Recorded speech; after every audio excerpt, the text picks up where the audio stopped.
Hello guys नमस्ते welcome to my another video. आज मसँग एकदमै चर्चित भाइरल व्यक्तित्व हुनुहुन्छ, उहाँलाई स्वागत गरे। नमस्कार सर, स्वागत छ तपाईलाई। नमस्कार हजुर त धेरै भाइरल छ भन्ने सुने सर, कसो हो त मेरो बारेमा के भनिदियो मलाई। भाइरल त त्यसै हो, अस्ति वडा अध्यक्षले भन्एको थियो अब यो भाइरल भत्ता दिने कुराले गरिदिएको थिएँ।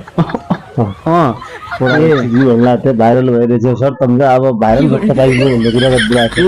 वडाले त्यसो सिफारिस गरेको छ।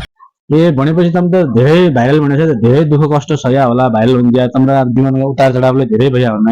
उतार चढाव त कहिले बसमा कहिले कार्यमा उतार चढाव उकाला ओह्राला बहुत भयो। अनि सर दुई शब्दको यसो जीवनका बारेमा दुई शब्द भनिदियो सर। जीवन हजुर हजुर भतिजी हो मेरो तो फटा काम हुन लाग्दा खत्तम छ भने उता जा भने उठ्नु छैन, उहाँ जा भने उहाँ छैन, बागर बजार बजार छैन, ढङ्गरी बेर ताम्रो रक्सी खाए बेर बाटा मुर सिरने बेकार कामै छैन त जीवनको। तमरा हो सर, तम त भाइरल त खतरा भाइरल रहेछ हो सर। भाइरल त तपाईँले भने मैले ओडा जच्छ अब मथि मन्त्रालयसम्म पुग्ने कुरा हुनुहुन्छ। ए गाउँपालिकाबाट अब सिधामा पुग्दै एकदम सिधा त्यसो बिहा भएर बालेन भन्दाले एकदम रिगत उठ्दै छ। ल सर, ल धन्यवाद। ल